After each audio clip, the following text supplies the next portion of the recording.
48 horas recaudamos unos...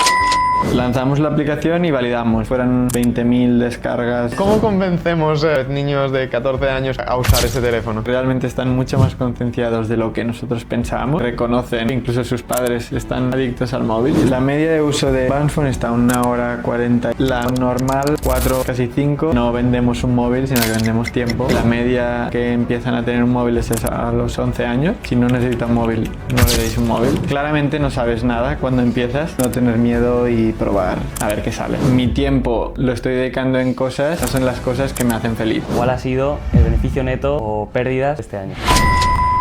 Hostia, enhorabuena. El primer año y cara así no está nada mal. Carlos, gracias por venir y bienvenido al podcast. Así que un placer tenerte hoy por aquí. Muchas gracias a vosotros. Mira, imagina que alguien nos escucha por primera vez y tú tienes que darle contexto para que esté preparado para este podcast acerca de Balance Phone. ¿Qué le dirías a esa persona?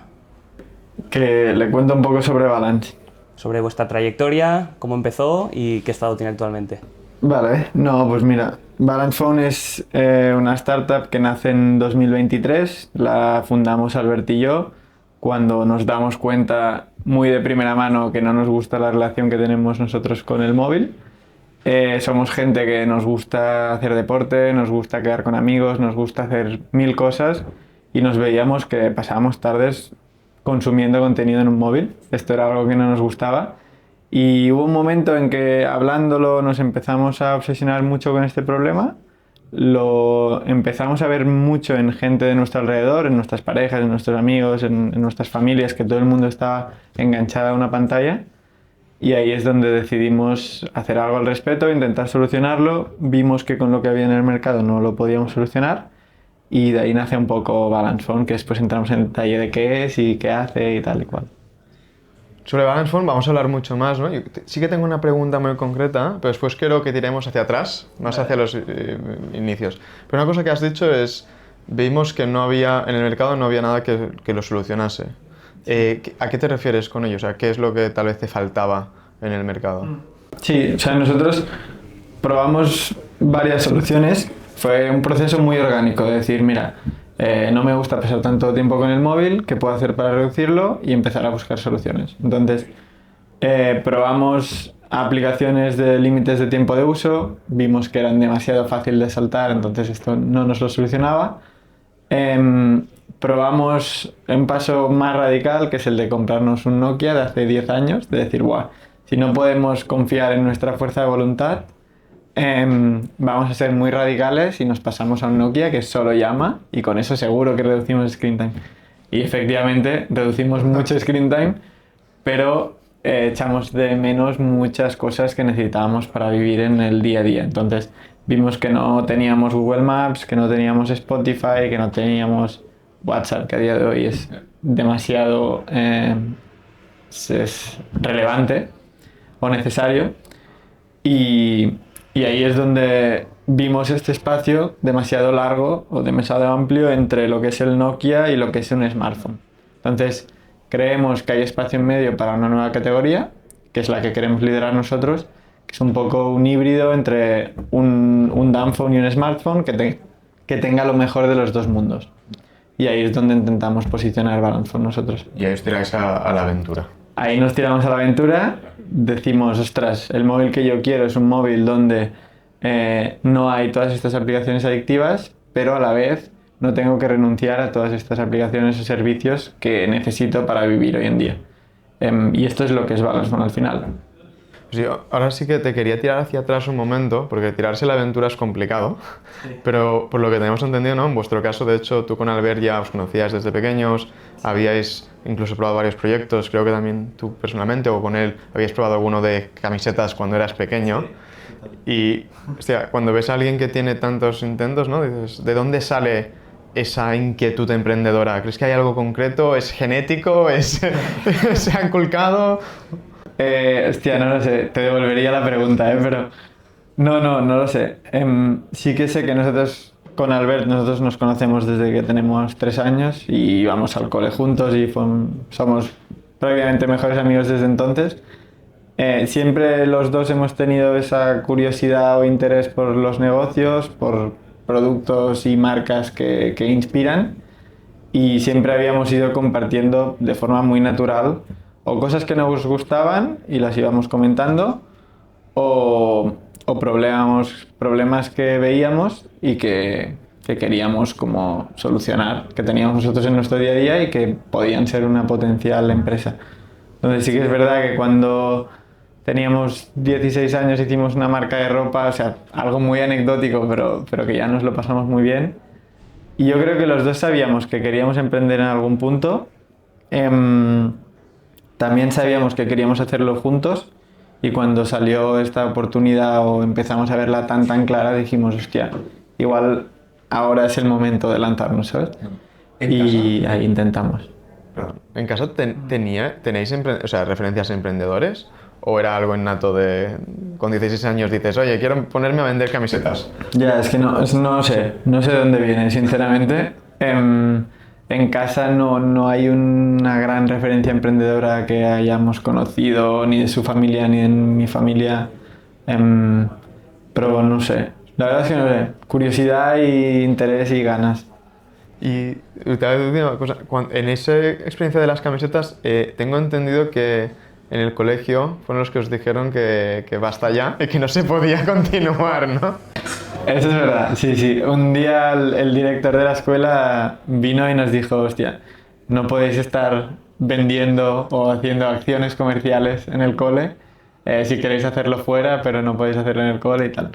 Pero bueno, a la vez nos reconocían bastante como esta ilusión y ganas de hacer cosas. Entonces sí que es verdad que nos lo caparon, pero de una forma amable, por así decirlo. ¿Y llegasteis a trasladarlo más allá o lo dejasteis estar? No, se quedó en una experiencia chula para pagarnos el viaje de fin de curso y poco más. Sí. Y bueno, o sea, entonces, primera frustración tal vez, pero primer intento, ¿no? Y has hecho con Albert, sí que probasteis varias cosas posteriormente, ¿no? Pero a la vez empezasteis la compañía súper jóvenes, con 23 años empezasteis de Balance Phone, creo. Sí, o sea, desde que salimos de la uni y nos ponemos a trabajar los dos, siempre que salía algo lo comentábamos y si tenía sentido pues lo íbamos explorando. Y no sé, recuerdo alguna aplicación que llegamos a diseñar pero nunca sacamos porque en algún punto dijimos, ostras, esto igual no tiene tanto sentido, pues lo abandonamos. No recuerdo exactamente qué intentos eran, pero 2 o 3 como estas sí que hubo. De ir comentando, hostia, ¿has visto esto? Buah, sí, a ver, lo miramos, buah, lo haríamos así, tendría sentido aquí, y en algún punto de esta reflexión pues se caía el plan y seguimos con nuestras vidas, ¿sabes? Vale. Sí, porque es curioso, porque si no me equivoco, previamente a Balance Phone estuvisteis, Albert estuvo en Amazon Ads, ¿no? Exacto. Tú estuviste en mundo del tabaco, ¿puede ser? Sí. Que también tiene algo de vínculo con todo el tema de ediciones y demás, ¿no? Total. Sí, o sea, nosotros, Albert estudia ADE en la Pompeu, yo estudio Industriales en la UPC. Yo me fui a Suiza a trabajar a Philip Morris, que es lo que comentabas tú del tabaco, primero como ingeniero de producto y después de procesos, 1 año y 1 año. Y Albert hizo las prácticas en Amazon y después también empezó a trabajar ahí en el equipo de Ads. Y nuestras carreras iban así hasta que salió el proyecto y los dos decidimos dejarlo e intentarlo durante 1 año, de marzo a diciembre, que es cuando empezamos nosotros en marzo del 23, si no me equivoco. O del 24. 24, ¿no? Del 24, correcto. En marzo del 24 empezamos y dijimos, nos damos hasta diciembre, los dos hemos dejado los trabajos, yo volví a Barcelona. Si en diciembre vemos que esto no tiene ningún sentido, porque cuando empiezas realmente no tienes ni idea de si esto tiene sentido. Si vemos que no tiene ningún sentido, pues seguimos con nuestras vidas, y si es que sí, seguro que habremos aprendido mucho. Una cosa que también tenía curiosidad es, ostras, empezasteis muy jóvenes y dices, cuando empiezas no sabes si tiene sentido. En parte, cuando empiezas tan joven tampoco sabes lo que sabes y lo que no. ¿Crees que las experiencias que habéis hecho previamente, emprendedoras, y un poco también pues, en Amazon o en Philip Morris, ¿crees que os ayudaron a poder, digamos, tener el éxito y arrancarlo como estás haciendo? ¿O incluso en un mundo ideal, harías un poco más de experiencias previas?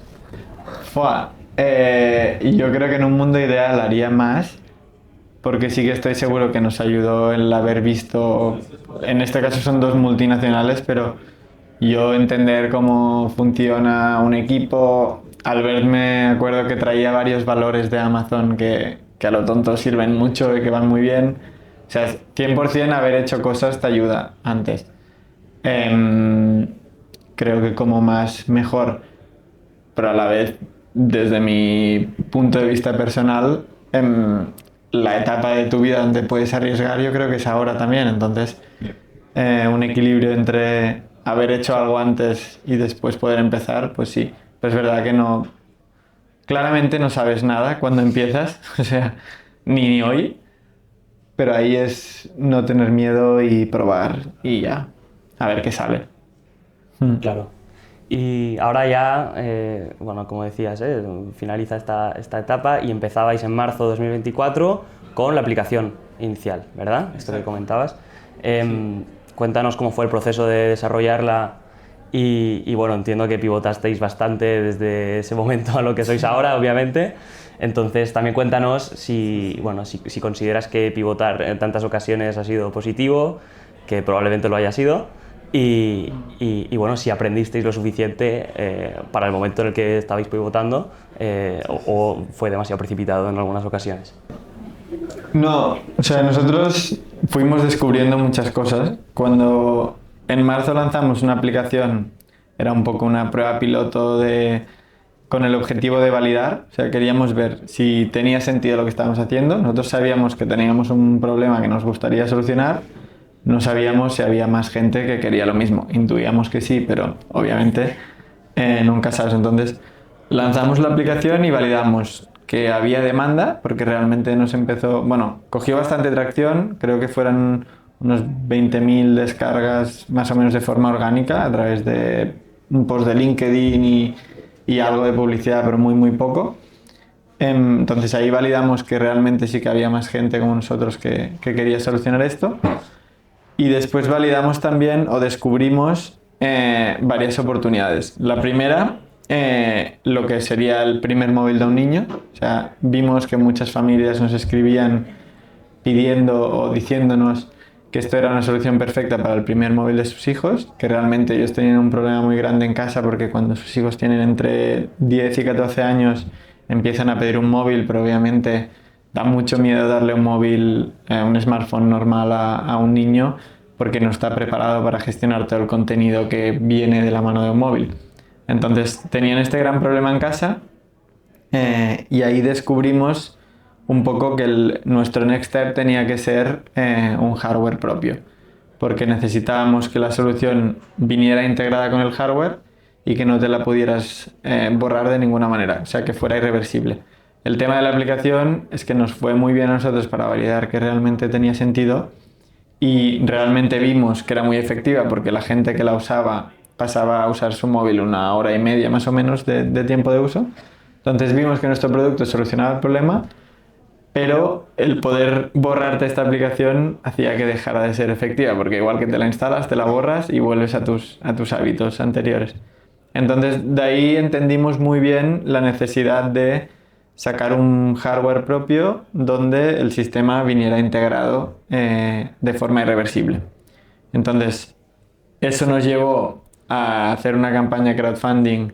Bueno, nos llevó a China a hacer muchos prototipos con fábricas que nos producían lo que iba a ser nuestro propio móvil y a lanzar una campaña de crowdfunding con la intención de poder financiar toda esta primera producción de nuestro propio hardware.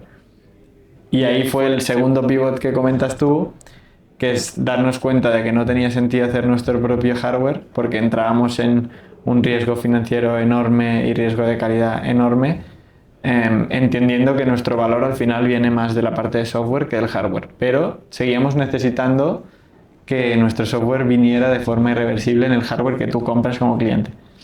Entonces, en vez de avanzar con esta campaña de crowdfunding, lo que hicimos fue ir a buscar a un partner, que en este caso es Samsung, coger sus dispositivos e instalarle nuestro sistema de forma irreversible en sus dispositivos, por lo que el cliente compra un hardware que está probado, que está validado, que la gente conoce y confía, pero con un sistema operativo que es nuestro sistema operativo propio, que es lo que capa y cambia la experiencia a lo que es un Balance Phone a día de hoy. Qué bueno, porque de cara al Kickstarter levantasteis algo más de 100.000 euros, ¿no? Sí, para este primer año, sí. Eso no es poco. ¿Cuál fue la estrategia? ¿Cómo lo hicisteis? Me parece que hay algo ahí de captación de leads previo. ¿Cómo lo hicisteis? Sí, cuando el plan era lanzar un Kickstarter, nosotros nos enfocamos como 2 o 3 meses a captar muchos leads para cuando lanzamos la campaña, que esto es un play bastante probado, ¿eh? O sea, cuando empiezas a hablar con mucha gente que ha lanzado campañas de crowdfunding y tal, siempre un poco el discurso es tú no puedes lanzar y ya está. Lo que tienes que hacer es trabajar muy bien el pre-lanzamiento, tener una base de datos enorme de gente que está interesada, y cuando haces el launch, toda esta gente, pues habrá un porcentaje que te convierte, y esto ya te da una atracción inicial que hace que después también la plataforma te impulse. Entonces nos enfocamos 2 meses en construir muy bien esta base de datos de gente que le podía interesar, y el día del lanzamiento, pues efectivamente en 48 horas creo que recaudamos unos 100.000 euros, que estaba muy bien. Después esto es lo que decidimos cancelar, ¿eh? O sea, ahí fue una decisión complicada de decir, guau, tenemos 100.000 euros facturados después de no sé cuántos meses sin haber ingresado en nada. ¿Lo cancelamos y cambiamos de rumbo o vamos con esto? Y decidimos cancelarlo y cambiar de rumbo, que visto ahora fue claramente la mejor decisión que podíamos haber tomado, pero en ese momento fue el momento más crítico, te diría yo, del proyecto a día de hoy. En ese momento, o sea, ahora dices, claro, en retrospectiva, decisión perfecta, pero en ese momento, o sea, ¿qué se te pasa por la cabeza? Porque tienes varios meses de trabajo, cambio, de 48 horas, 100.000 euros y pico, o sea, la gente quiere eso. Exacto. Imagino que tiene que ser complicado de narices, ¿no? ¿Qué se te estaba pasando por la cabeza en ese momento? Sí, o sea, nosotros el gran problema es que aún no teníamos alternativa, entonces fue decidir cancelar sin saber qué íbamos a hacer después. Lo que vimos o sabíamos es que no teníamos confianza en el producto que íbamos a entregar, porque los prototipos que hicimos en ciertas fábricas y tal estaban bien, pero yo creo que con el tiempo hubieran dado muchos problemas. Y esto es un poco lo que nos tiró para atrás, decir, buah, yo no quiero estar vendiendo algo en lo que no confío al 100%. Entonces esto fue un poco la razón para cancelar. El miedo venía de no tener alternativa. O sea, ahora es muy bonito porque después encontramos a Samsung y esta forma de coger sus dispositivos y meterle en nuestro sistema y tal. Pero en ese momento no teníamos ni idea de que esto se podía hacer o si lo conseguiríamos. Entonces esto es lo que daba un poco más de miedo, el decir, no hacemos esto porque no es lo que sentimos, pero no sabemos qué vamos a hacer. Pero bueno, al final, o sea, cuando emprendes todo el rato no sabes lo que vas a hacer, entonces es acostumbrarte un poco a esta sensación y decir, mira, seguro que encontraremos una forma de seguir adelante, de hacerlo bien, y efectivamente, por suerte, pues salió así. ¿Y cómo fue el proceso de negociar con Samsung? Teníais 23, 24 años, ¿no? Sí. Nos conectó un inversor con una persona dentro del equipo de Samsung, les presentamos el proyecto, les encajó mucho, vimos algunas empresas en Estados Unidos que hacían un modelo similar, entonces también teníamos como un modelo que podíamos replicar, y la verdad es que les encajó mucho, se portaron muy bien porque compartían bastante la misión que nosotros queríamos hacer, y desde ahí ha sido ir trabajando la relación, ir creciendo en volumen también, siendo cada vez más relevantes para ellos, y remar juntos en este sentido. Hay un par de cosas que has dicho como así pasando por alto, ¿no? Vale. 20.000 descargas, ciento y pico mil euros en 48 horas. Bueno, simplemente negociar con Samsung y ya está, ¿no? Es como les estás quitando mucho peso a hitos que son bastante relevantes. En los 120.000 euros has dicho, oye, había un playbook. ¿En los otros también, o sea, pudieses encontrar como unos playbooks o cuál ha sido la genialidad, digamos, de cada uno de estos puntos? Buena pregunta. No, o sea, la verdad es que no había un playbook en ninguna de ellos. O sea, en el Kickstarter como tal sí, porque es algo que más o menos todo el mundo hace cuando lanza y sabíamos que necesitábamos pues ciertas métricas antes de lanzar. O sea, necesitabas, si quieres levantar tanto en una campaña de Kickstarter, pues antes necesitas X número de leads que te van a convertir a X% de media más o menos, entonces tienes una guía.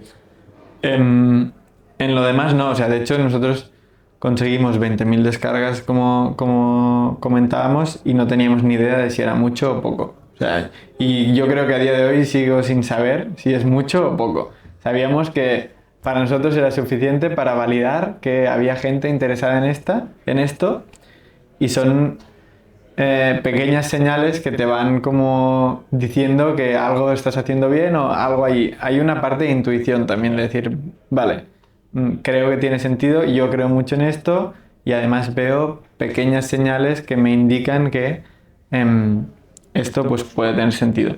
Pero no creo que haya o que hayamos seguido ningún playbook de, vale, cuando lleguemos a tanta relevancia es que sí y antes es que no. Son como pequeñas cosas que de golpe el proyecto se compartía sin haber pedido a nadie que se compartiera y decías, ostras, esto tampoco no es tan normal que la gente hable de tu proyecto porque sí. Entonces, pequeñas cosas que nos iban indicando que tenía sentido y hemos ido siguiendo un poco esta intuición. Muchas de esas cosas, ¿no? Casi suenan a lo que le llamarían el product market fit, de que encuentras... Sí. ¿Crees que lo habéis encontrado o estáis aún buscando lo que es el product market fit? No, o sea, yo estoy muy convencido de que sí, de que lo hemos encontrado, porque o sea, a día de hoy además se está muy validado el problema que solucionamos y cómo lo solucionamos y que la gente lo tiene. Es decir, no, en este sentido creo que tuvimos mucha suerte que desde el primer día teníamos la sensación de que lo que nosotros hacíamos como producto tenía sentido y la gente lo necesitaba y además les solucionaba el problema. Porque todas estas descargas de la aplicación habían sido de forma orgánicas, o sea, era gente que con boca a oreja hablaba de nosotros. A día de hoy, 80% de nuestras ventas siguen siendo orgánicas. Entonces, creo que tuvimos mucha suerte de decir, ostras, es que desde que lanzamos nunca, de hecho el producto no ha cambiado desde el día que nosotros lo pensamos a lo que lanzamos, porque creo que desde el día 1 tenía sentido y simplemente nos hemos tenido que enfocar pues en ejecutarlo bien y en mejorarlo y darle 1000 vueltas, pero el producto como tal y la tesis sigue siendo la del primer día, en este sentido. O sea, en este caso la clavasteis desde el primer día exactamente lo que tocaba. Mucha suerte, que yo creo que aquí influye mucho el haber vivido el problema en primera persona, ¿eh? O sea, el solucionar un problema para ti te da como todo lo que necesitas saber sobre el problema para solucionarlo, ¿sabes? Aunque es curioso porque esto empezó, como decías al principio, porque queríais solucionar un problema que teníais vosotros, vuestra propia un poco sensación de adicción, sí. Pero ahora mismo algunos de vuestros pilares fundamentales o nuevos use cases más fuertes, de hecho son niños, son gente que realmente tiene adicciones un poco más severas, ¿no? Entonces, ¿cómo ha sido esa expansión de, o sea, empiezo con yo y mi amigo y gente adolescente o jóvenes, ¿no? que tenemos este problema, a ir expandiendo, ir descubriendo, ir como cambiando, cómo cambia también la marca a través de ese proceso? Sí, o sea, es muy buena pregunta porque justo ha sido descubrir un mundo que no teníamos ni idea que existía. O sea, nosotros venía de una frustración muy, o sea, no sé, muy natural. No la calificaría ni como adicción, simplemente es decir, ostras, mi tiempo lo estoy dedicando en cosas que veo que no son las cosas que yo cuando me paro a pensar son las cosas que me hacen feliz. Entonces, esta frustración muy natural empieza así y después descubrimos no sé cuántos estudios que salían del efecto que tiene el consumir contenido en la ansiedad de jóvenes, en depresiones y en salud mental en general. Descubrimos el efecto que tiene la pornografía en jóvenes menores de 10 años, que no sé si era el 80% de niños mayores de 8 años que consumen pornografía pues, por esas edades, no recuerdo el dato, pero empezamos a descubrir como cosas como mucho más severas o mucho más impactantes que decimos, ¡guau! ¿Dónde nos hemos metido? Porque no nos lo esperábamos. Pero efectivamente es lo que más nos gustó porque decimos, bueno, nosotros nos creemos mucho el impacto que tiene nuestro proyecto, pero cuando descubrimos estos grupos más vulnerables que un adulto de 25 a 35 años que simplemente quiere usar menos el móvil y entiendes el efecto que tiene que un niño no esté expuesto a todos estos contenidos cuando recibe su primer móvil, o el efecto que tienes en la vida de gente que es o adicta a la pornografía o a las redes o al juego o al videojuego, es mucho mayor al que tienes a una persona que simplemente quiere reducir screen time, que igualmente lo tienes y igualmente, o sea, los mensajes que nos llegan son brutales, ¿eh? Pero eso aún nos motivó más a decir, ¡buah! El problema que nosotros vivíamos como una pequeña frustración realmente es un problema mucho más profundo que a ciertos grupos vulnerables les afecta mucho más y esto nos motivó aún más para priorizar ciertas cosas dentro del producto, sobre todo la fiabilidad, porque entiendes que cuando ayudas a tratar a alguien con una adicción es mucho más importante que tu producto sea fiable.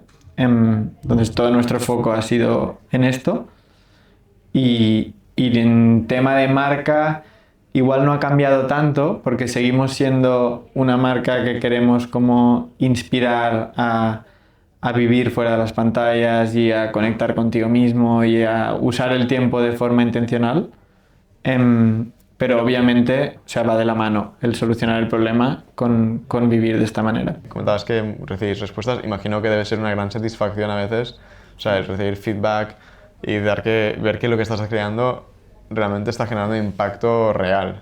Sí, no, esto es de lo mejor que tiene el proyecto. De hecho, Carolina, que es quien está constantemente gestionando estas historias y que trabaja con vosotros, realmente es increíble. O sea, los mensajes que nos llegan tanto de familias como de clínicas como de adultos que simplemente quieren desconectar, es increíble. O sea, esto es justamente estas pequeñas señales que te van indicando que realmente tiene sentido, vale la pena y sigue porque vas bien.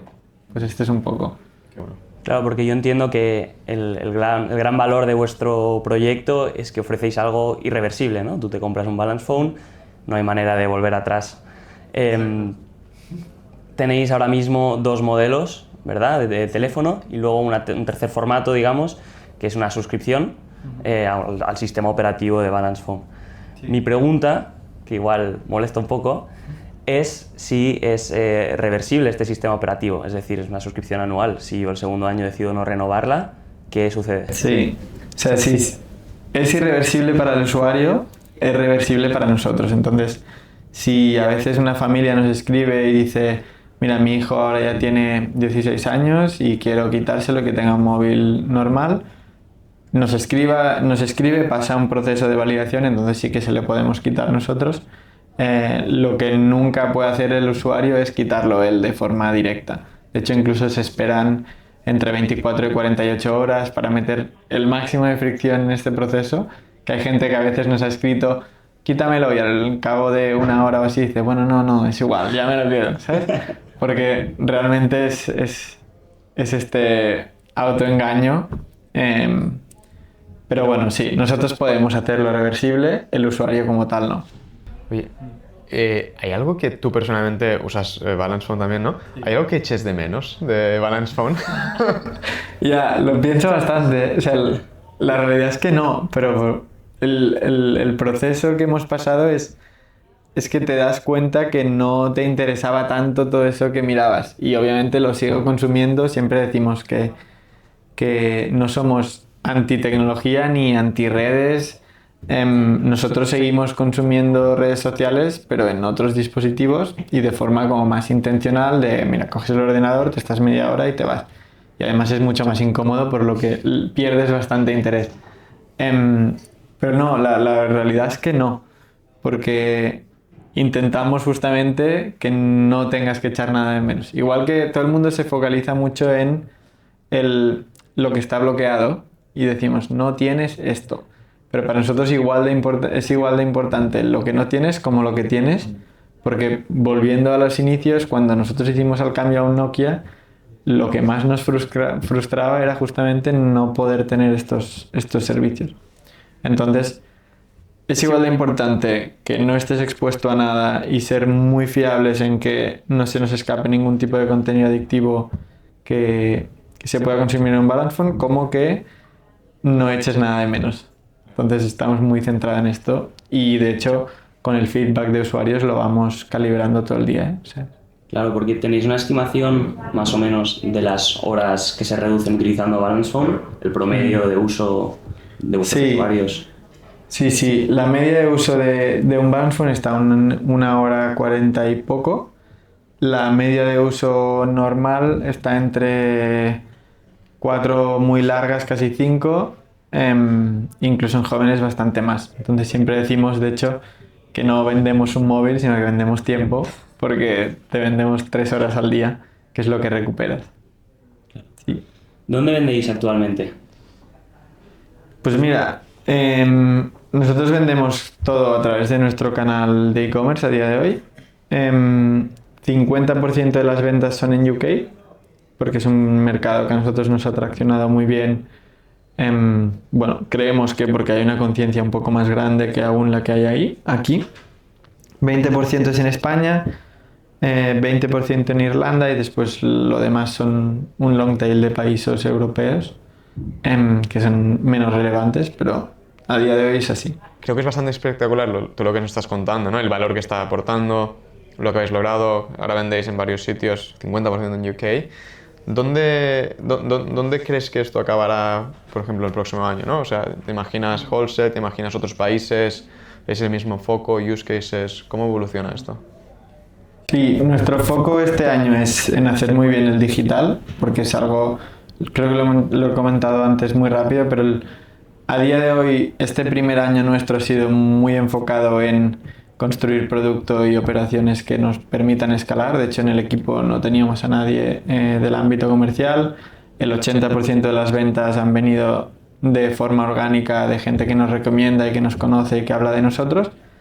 La idea este año es enfocarnos más en digital, en saber usar bien esta palanca para poder crecer bastante más rápido y que este efecto orgánico se multiplique.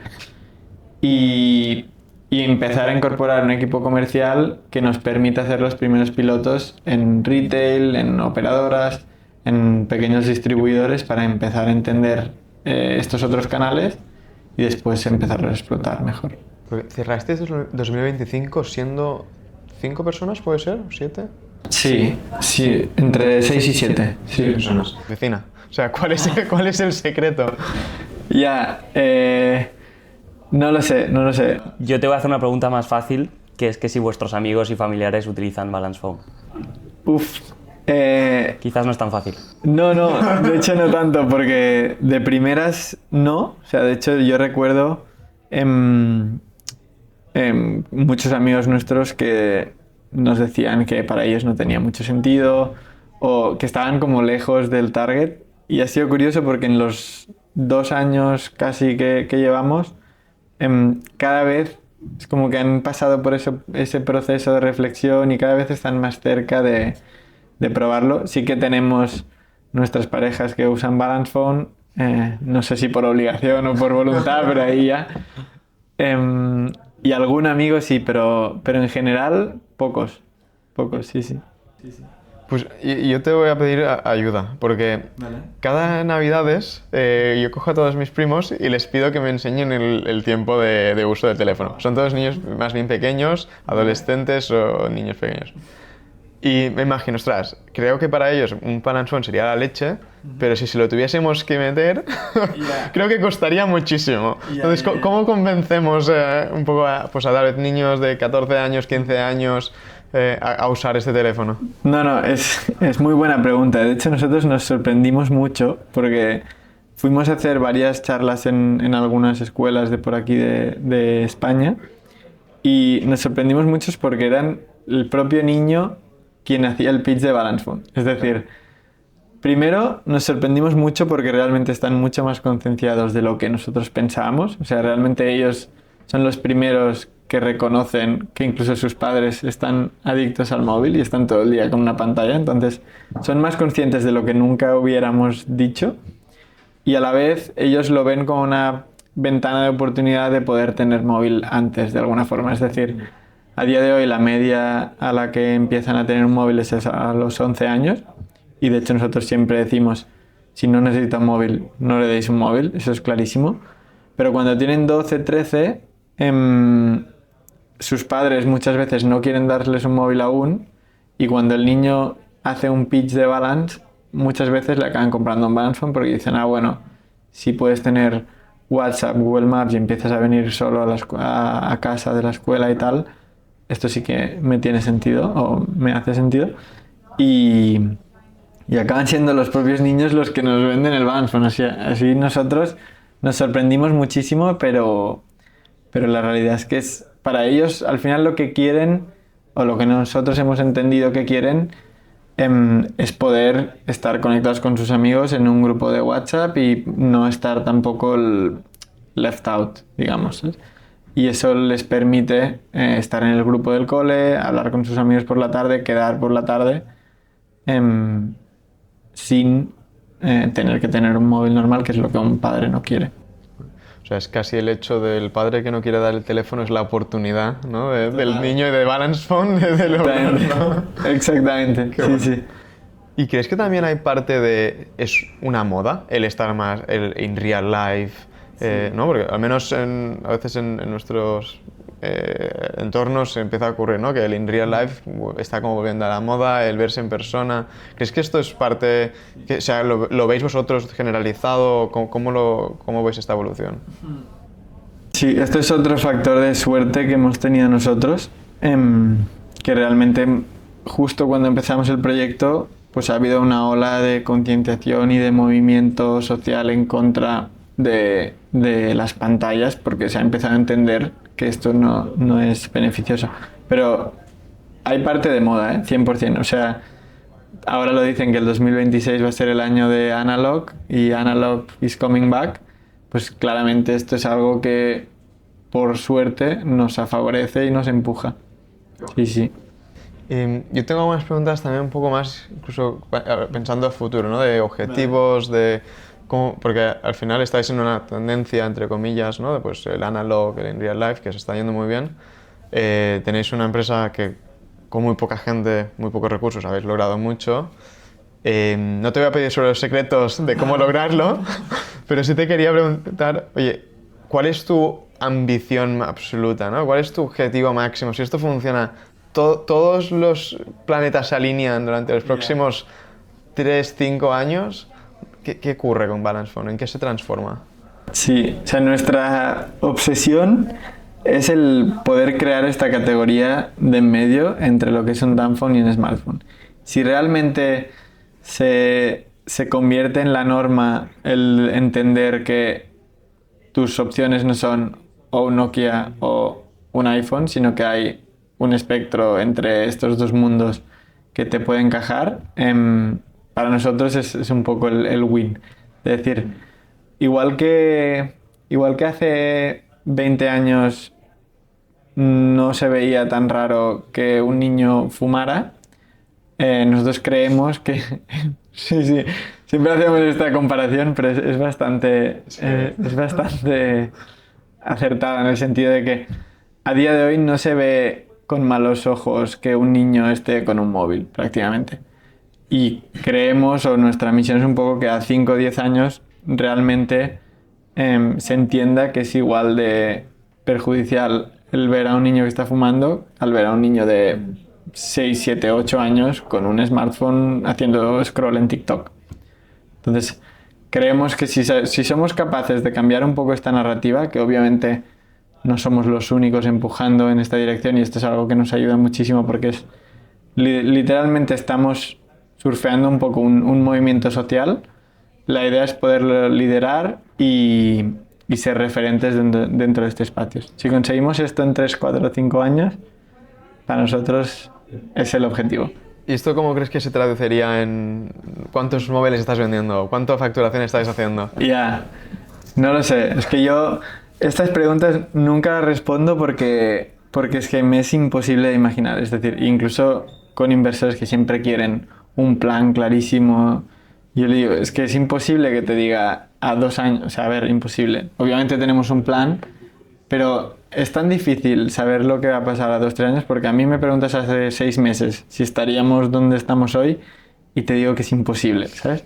O sea, obviamente era nuestro objetivo y nos lo creíamos, pero es muy, muy difícil de saber. Entonces, tenemos un plan para este año que lo queremos cumplir en cuanto a unidades, revenue, equipo. Creemos que es lo que nos da una base ya para escalar de forma muy agresiva, pero we'll see. Y en todo este proceso de escalado, no sé si planeáis utilizar inteligencia artificial, si ya la estáis utilizando, y si es así, ¿dónde? ¿En qué áreas de Balance Phone? Sí. De hecho, somos muy obsesivos en que todo el equipo use herramientas de inteligencia artificial, porque realmente es una locura lo que te cambian la forma de trabajar. Usamos Combo, obviamente, y nos va muy bien para la parte de Customer Experience. Usamos Cloud Code a día de hoy para la parte de producto. Usamos varias herramientas. En todas las áreas cada uno lo usa casi como copilot, pero para ciertas funciones.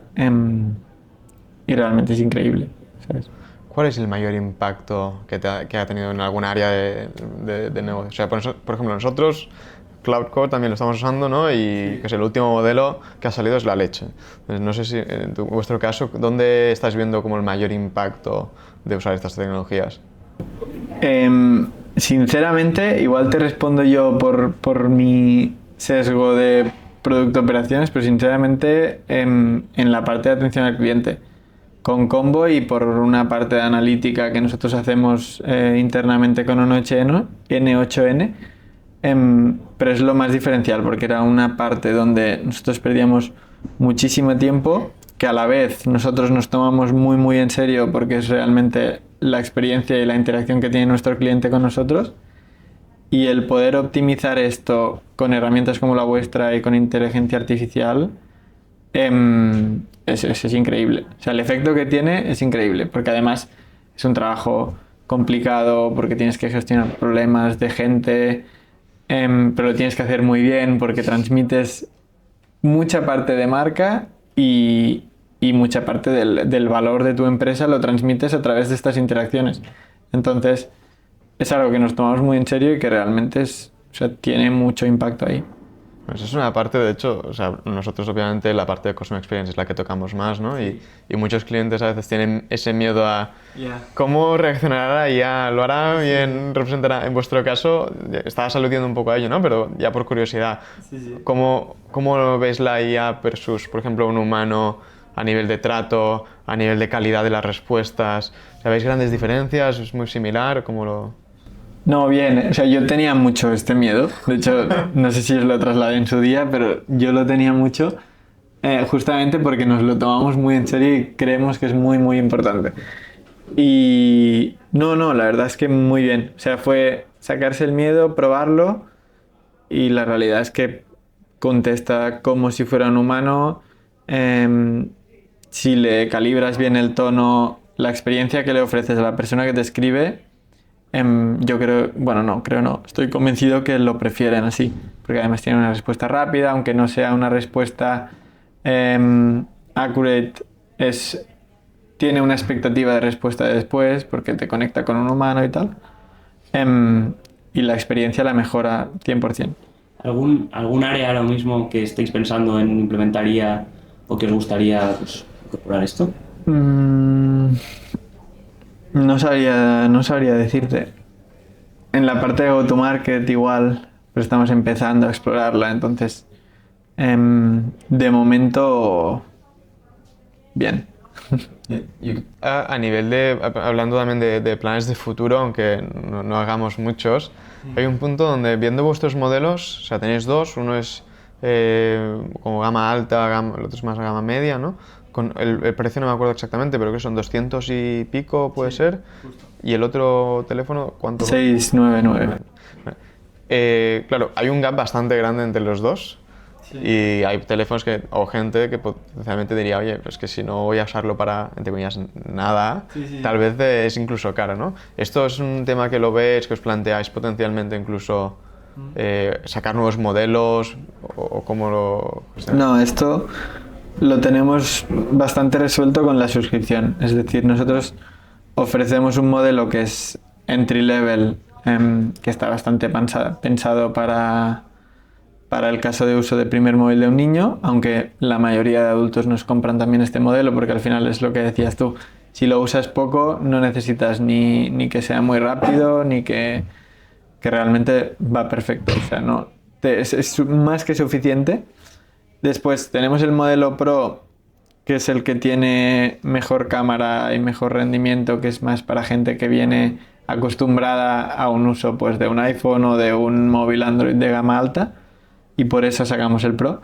Y la suscripción es la que nos da como esta versatilidad para los casos de uso que cada uno tiene. Por ejemplo, hay familias que ya tienen un móvil Samsung y que quieren darle a sus hijos un móvil antiguo que ya tenían. Hay gente que quiere comprarse un modelo que no sea ni este y se compra un móvil reacondicionado y le meten la suscripción después. Es un poco el comodín que nos permite acaparar todos estos otros casos de uso donde si no te encaja el nuevo entry level ni el nuevo Pro, pues puedes jugar con la suscripción. ¿Y esto va a ser siempre Samsung? ¿O vamos en algún momento iPhone? Ya no, en iPhone no podemos, porque lo que hacemos nosotros para restringir contenido y para cambiar la interfaz, lamentablemente no se puede, nos encantaría. Si va a ser siempre Samsung o no, a día de hoy la realidad es que es el mejor partner que podemos tener. Si después podemos ampliar catálogo o ir con otros partners, la verdad es que no lo sé. Pero a día de hoy no necesitamos otro partner que no sea Samsung, la verdad. Estaba pensando más en el iPhone, que es una pena. Nos encantaría porque además nosotros hemos sido usuarios y fans de iPhone y Apple toda la vida, pero es que no podemos entrar en el sistema. Es una lástima. Sí. Bueno, entramos ahora en la fase ya final del podcast, ¿vale? Hemos pensado un par de cosillas para cerrarlo. Lo primero que vamos a hacer son 3 preguntas muy cortas, son cortitas y al pie, ¿vale? Venga. Entonces, empezamos con la primera, que queremos saber qué cambiarías tú de las decisiones que has tomado como emprendedor hasta ahora. ¿Alguna cosa concreta? Es que te diría una que es contraintuitiva porque es haber analizado más antes de lanzar, pero a la vez estoy muy convencido de que hasta que no lanzas no pasan cosas y no aprendes cosas, entonces ojalá haber sabido más antes de empezar, pero creo que es imposible que así sea. O sea, que en este sentido no te va a servir mucho la respuesta. Y segunda pregunta que te queríamos hacer es, oye, ¿qué le dirías a un Carlos de 18 años que tiene espíritu emprendedor, que está viendo cosas, quiere montar algo, ¿no? Tal vez algún aprendizaje que has tenido, ¿qué le recomendarías, qué le dirías a ese Carlos de 18 años? Ya. Yo le diría que lo haga 100%. Lo digo porque recuerdo mucho esa época de decir, yo creo que quiero emprender, creo que me gusta mucho, todo lo que consumía era cosas del mundo emprendedor, pero a la vez me costaba imaginarme a mí mismo en algún punto emprendiendo, con qué sería, con qué no sería. Entonces, yo creo que ahí hay un punto como de confianza, es decir, en algún momento de mi vida va a salir el proyecto, yo autoconvencerme de que cuando salga el proyecto no tenga miedo de hacerlo y que ese Carlos de 18 años pues estuviera simplemente preparado y dispuesto a que cuando saliera la oportunidad perseguirla. Porque yo me acuerdo de tener esas dudas de, me encantaría, pero no lo sé, porque en esa época además es que no... Y cuando no estás emprendiendo desde fuera es como que cuesta mucho convencerte de hacerlo. Y es que me acuerdo que a las 2 semanas, tanto Albert como yo teníamos clarísimo que era, o sea, lo mejor que habíamos hecho. En 2 semanas. Por lo que había pasado en 2 semanas, gente que te escribe cosas que pasan y dices, vale, esto es lo que tenía que hacer, claramente. Imagínate que te levantas mañana por la mañana y Balance Phone ha desaparecido. No existe. ¿Cómo continuarías tu camino como emprendedor? Me volvería a enfocar en problemas que yo veo en primera persona e intentar solucionar esos. Montarías Balance Phone again, de nuevo. Está clarísimo. Genial. Pues ya, sí que ya segunda parte de esta sección son 3 preguntas más, un poco más comprometidas. Okay. Entonces, te vamos a tirar preguntas y de las 3, si quieres, una puedes no responderla. Vale. ¿Vale? Entonces, primera pregunta que te quería hacer es, en tu caso, tu co-founder Albert, ¿no?, es mejor amigo de toda la vida y demás, pero como todos sabemos, a veces hay momentos de pique, hay encuentros, ¿no?, con tus co-founders. Sí. O sea, ¿cuál ha sido tal vez el mayor momento de tensión, de pique entre fundadores? No, o sea, claramente hubo un momento que fue la crisis entre Kickstarter y qué es lo que vamos a hacer, que ahí es donde no veíamos claro el futuro del proyecto y obviamente nos tuvimos que discutir todo el día en qué haríamos después, si haríamos esto, si haríamos otra cosa. Entonces, claramente el momento más crítico fue ese, pero igualmente entre cofundadores, o sea, nunca ha habido ningún problema entre nosotros porque la verdad es que nos conocemos muy bien, sabemos muy bien cómo tratar entre nosotros, los dos somos muy humildes o no hay ninguna competencia de egos en este sentido, que creo que es algo que esto puede afectar mucho a relaciones entre socios. Entonces, en este sentido, tenemos mucha suerte de conocernos muy bien y de que no haya problemas ahí. La siguiente respuesta es un número. Venga. Bueno, 2025 es el primer año que cerráis completo, Sí. de inicio a fin. ¿Cuál ha sido el beneficio neto o pérdidas de este año? Pues mira, break-even prácticamente, el número no sé si son menos 11.000 euros este año. Hostia, enhorabuena. Primer año que cara así, no está nada mal. Limpio. Estamos contentos. Sí. Y última pregunta, es, en la vida casi todo se puede comprar, entonces, ¿por qué precio venderías de Balance Phone mañana? Esta no la respondo. Esta la sacamos porque no tengo ni idea, la verdad. O sea que no. Qué bueno. Oye, encantados de tenerte, Carlos. O sea, esto ha sido una suerte. Yo no sé si tendrás en mente o crees que hay alguna persona en concreto que debamos invitar al podcast para que podamos conocer y grabar con él. Pues mira, os diría que invitéis a Rock de Citring, que tiene una historia muy chula y es brutal, él como emprendedor y como proyecto incluso, así que creo que puede ser interesante. Sí. Esperamos la intro y Rock le esperamos aquí. Pero Carlos, mil gracias, o sea, ha sido súper interesante escucharte y gracias por venir. A vosotros al revés. Muchas gracias. Buenísimo.